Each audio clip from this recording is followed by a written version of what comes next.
குறள் எனது கொள்கை, வள்ளுவர் எனது வாழ்க்கை கடவுள் என்று சொல்லி அற்புதமான ஒரு ஞாயிறு காலையை இலக்கியத்திற்கு கொடுத்திருக்கும் என் அன்பு தோழமைகள் அனைவரின் பொற்பாதம் தொட்டு வணங்குகிறேன். நீங்கள் இந்த காலை பொழுதினை மதியம் வரை நடந்து கொண்டிருக்கின்ற இந்த இலக்கிய விழாவிற்காக கொடுத்திருக்கிறீர்கள். இதை எப்படி வேண்டுமானாலும் நீங்கள் செலவிட்டிருக்கலாம். ஆனால் இலக்கியத்திற்காக கொடுத்திருப்பதை தான் நான் இங்கே வரவேற்று பாராட்டுகிறேன். மாதந்தோறும் இலக்கிய மழையை பொழிது கொண்டிருக்கின்ற பொள்ளாச்சி இலக்கிய வட்டத்திற்கு எனது தனிப்பட்ட அன்பினையும் வணக்கத்தையும் தெரிவித்துக் கொள்கிறேன். இதற்கு மிக முக்கிய காரணமாக இருக்கின்ற அதனுடைய பொள்ளாச்சி இலக்கிய வட்டம் என்கின்ற திரைப்படத்தினுடைய இயக்குநர்களாக இருக்கின்ற 2 இயக்குநர்கள், நமது அன்பு தோழமை கவிஞர் அம்சப்பிரியா அவர்களுக்கும் கவிஞர் பூபாலன் அவர்களுக்கும் எனது பணிவான வணக்கத்தை தெரிவித்துக் கொள்கிறேன். அவர்களுக்கு இணையாக துணையாக இருந்து இந்த நிகழ்வினை எல்லாம் ஒருங்கிணைப்பதற்கும் ஏற்பாடு செய்து நடத்துவதற்கும் அவர்களோடு இருந்து கரம் சேர்த்து நடத்தி கொண்டிருக்கின்ற புன்னகை ரமேஷ், புன்னகை ஜெயக்குமார், அதே போன்று அன்பு தோழமை சிவக்குமார், அன்றிலன், எனது அன்பு தோழமை என் இதயத்தில் வீற்றிருக்கின்ற என் அன்பு தோழமை சோலை அவர்களுக்கும் எனது பணிவான வணக்கத்தை தெரிவித்துக் கொள்கிறேன். மிக அற்புதமான ஒருங்கிணைப்பு செய்து அன்பு தோழமை மிக அழகாக இந்த கவிதை வாசிப்பு எல்லாவற்றையும் நிகழ்வை மிக சிறப்பாக ஒருங்கிணைப்பு செய்து கொண்டிருக்கிறார் கவிஞர் கார்த்திகா அவர்கள். அவருக்கும் எனது வணக்கங்கள்.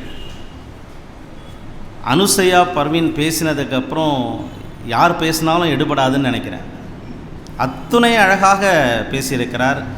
நீண்ட நாட்களுக்கு பிறகு ஒரு அற்புதமான ஒரு சொற்பொழிவை தந்திருக்கின்ற, பார்த்து ரசிப்பதற்கான ஒரு வாய்ப்பை தந்த அனுசையா பர்வீன் அவர்களுக்கு எனது தனிப்பட்ட முறையில் எனது வாழ்த்துக்களை சொல்லி மகிழ்கிறேன். அதே போன்று இதற்கு முன்பாக நூல் அறிமுகம் செய்தவர்கள் அன்பு தோழமை கயல்விழி, மலர்விழியா கயல்விழியா சுடர்விழி சுடர்விழி அவர்கள், கோ லீலா அவர்கள், அவர்களுடைய அந்த உரை, அதன் பிறகு பேசிய என் அன்பு தோழமை செந்திரு அவர்கள் எல்லோருமே மிக சிறப்பாக பேசி அமர்ந்திருக்கிறார்கள். அதற்கு முன்பாக பேசிய பெரியார் விஜயன் அவர்கள் இந்த 4 நூல்களையும் இந்த மாதம் தேர்வு செய்ததற்காகவே தனிப்பட்ட முறையில் பொள்ளாச்சி இலக்கிய வட்டத்தை நான் மகிழ்வோடு பாராட்டுகிறேன்.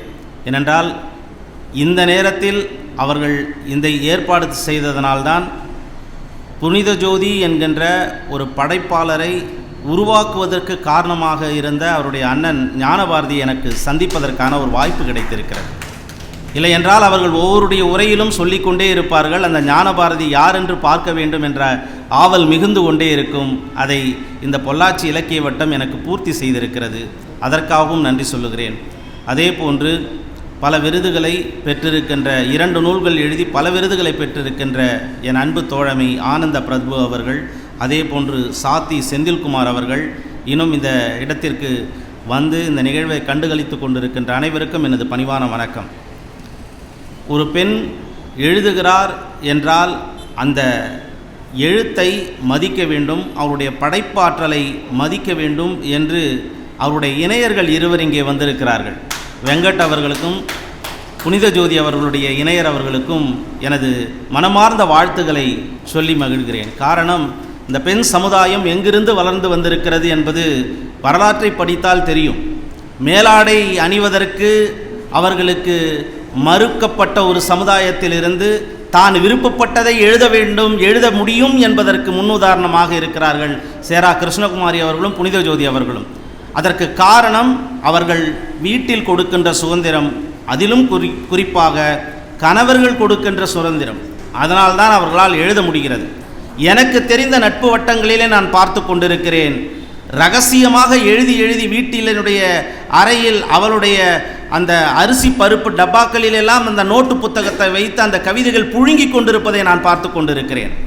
வருத்தத்தோடு அவருடைய கவிதையை என்னுடைய காதுகள் வழியாக கைபேசியில் பேசி இந்த கவிதையை போடுவேனா போட மாட்டேனா என்று தெரியாது, ஆனால் இந்த கவிதைகளை நான் எழுதி கொண்டிருக்கிறேன் என்று சொல்லுகின்ற எத்தனையோ பெண் தோழமைகளை எனக்கு தெரியும். ஆனால் அதற்காகத்தான் இந்த 2 கணவன்மார்களையும் நான் பாராட்ட கடமைப்பட்டிருக்கிறேன். இப்படிப்பட்டவர்கள் இன்னும் இந்த தமிழ் சமூகத்தில் வளர வேண்டும்.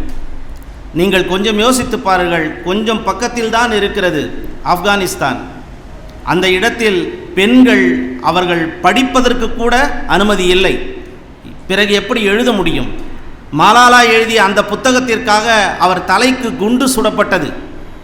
பெண்களுடைய சூழல் எப்படித்தான் இருக்கிறது.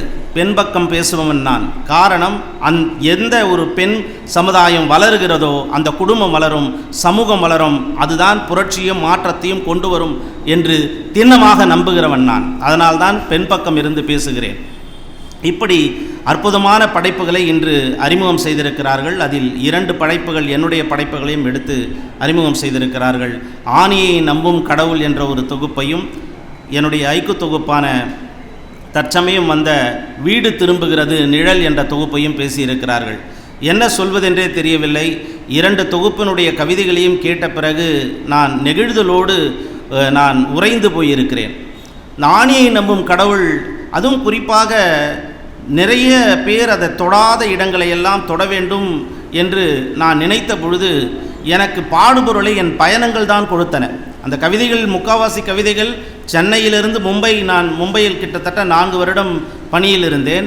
சென்னையிலிருந்து மும்பை வரும்பொழுதெல்லாம் நள்ளிரவில் தான் வருவேன். பணி 6:30 மணிக்கு முடியும். அதன் பிறகு நான் விமானம் ஏற வேண்டும் என்றால் 10:30 மணி 11 மணிக்கு தான் விமானம் ஏறுவேன். அதுவும் அப்படி வரும்பொழுது தூங்காமல் எழுதிய கவிதைகள் தான். அதே போன்று மும்பையிலிருந்து ஆப்பிரிக்கா செல்லும் பொழுது, நைஜீரியா, கென்யா, நைஜர் அல்லது இப்படிப்பட்ட நாடுகளுக்கு போகும் பொழுது எழுதிய பல கவிதைகள் தான் அவை. அதிலும் குறிப்பாக ஒரு கவிதையை நான் சொல்ல வேண்டும். இந்த சிறப்பு குழந்தைகளை பற்றிய கவிதை. அந்த கவிதை எனக்கு எழுதுவதற்கு மனம் கனத்தத்தோடு அந்த கவிதைக்கான பாடுபொருளை என் மனதில் உருட்டி கொண்டே இருக்கிறேன். ஒரு முறை பயணித்த பொழுது ஒரு பெற்றோர் கணவனும் மனைவியும் ஒரு வயதில் மூத்த ஒரு சிறப்பு குழந்தையை அழைத்து கொண்டு வெளிநாடுக்கு போகிறார்கள். அப்போ போகும்பொழுது அவங்களுடைய அந்த அந்த அந்த பிரச்சனையை நீங்கள் பார்த்தீங்கன்னா தெரியுங்க. அதை சொல்லி மாளாது. அப்போ தான் எனக்கு கடவுள் மேலே கோபம் வந்தது.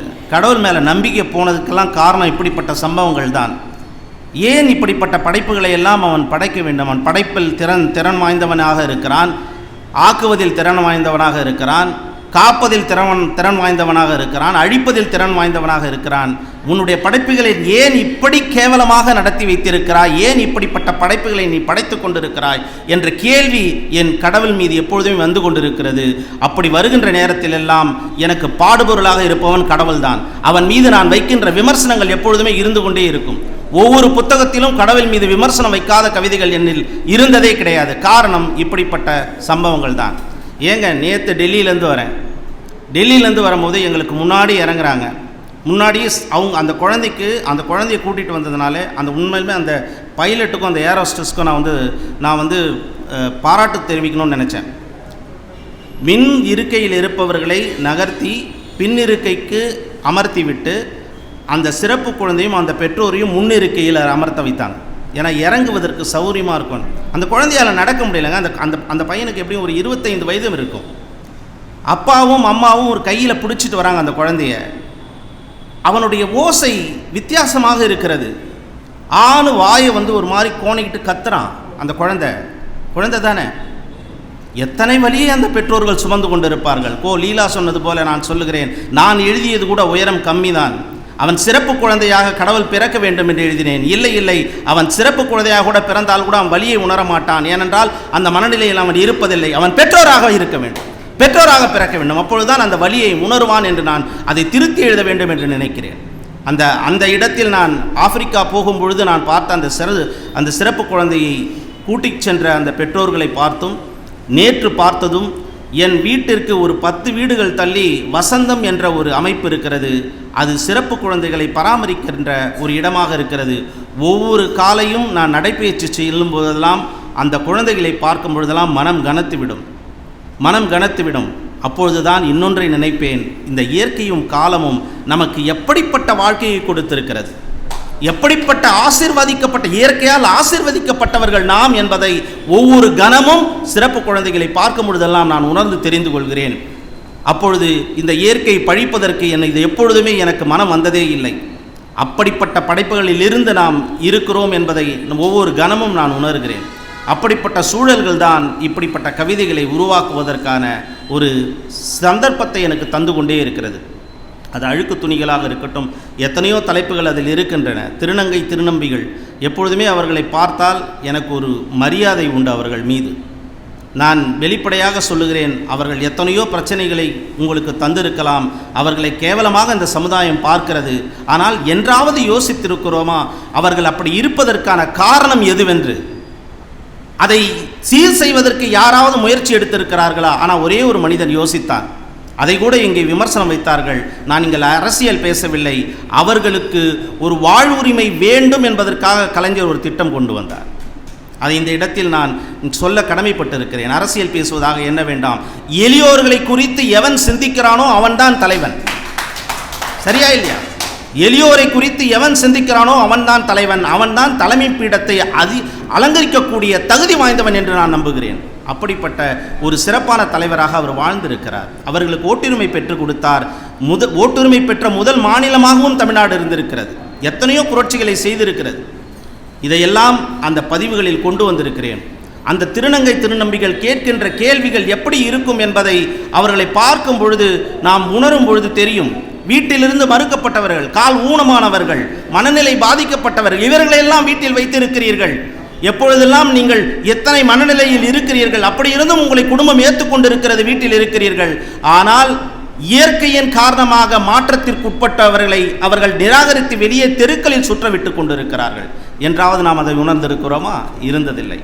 அப்பொழுது அந்த புழுக்கமும் அந்த அழுத்தமும் அந்த கோபமும் எனக்கு வரும் பொழுதெல்லாம் எனக்கு துணை நின்று என்னை தாளாட்டுவதற்கும் என்னை அரவணைத்துக் கொள்வதற்கும் எது காரணமாக இருக்கின்றது என்றால் இந்த ஊடகம்தான். கவிதை என்ற ஊடகம், கதை என்ற ஊடகம், சிறுகதை என்ற ஊடகம், இந்த கலைதான் என்னை தூக்கி உன்னுடைய கோபத்தை என்னிடம் கொடு ராசா, நான் அதை அப்படியே நான் எடுத்து அதை கடத்தி விடுகிறேன் என்று சொல்லும் பொழுது எனக்கு தேவைப்படுவதெல்லாம் ஒரு காகிதமும் ஒரு பேனாவும் தான். அதில் என்னை நானே என்னுடைய கோபத்தை இறக்கி வைத்துக் கொள்கிறேன், இளைப்பாறிக் கொள்கிறேன். அப்படித்தான் சொல்ல வேண்டும். ஒவ்வொரு கவிதையும் இப்படித்தான் பிறக்கின்றன. ஏதோ அவர்கள் புத்தகத்திற்கு கேட்கிறார்கள் என்று நான் எப்பொழுதுமே கவிதை கொடுத்ததில்லை. நான் எழுதியவற்றில் இருந்து தான் எடுத்து கொடுப்பேன். நான் கேட்டால் கொடுக்கிறேன் என்றால் அது ஒன்றே ஒன்றுதான், வாழ்த்து கவிதை மட்டும்தான் நான் எழுதி கொடுப்பேன். மற்ற எவற்றையும் நான் இருந்ததிலிருந்து தான் எடுத்து கொடுப்பேன். நேரம் கடந்து கொண்டே இருக்கிறது. எனக்கு 10 நிமிடங்கள் கொடுத்தார்கள். இந்த முறை 12:50 நொடிகள் ஆகிவிட்டன. அதனால் இத்தோடு இந்த என்னுடைய உரையை நிறைவு செய்து விடைபெறுகிறேன். நன்றி, வணக்கம்.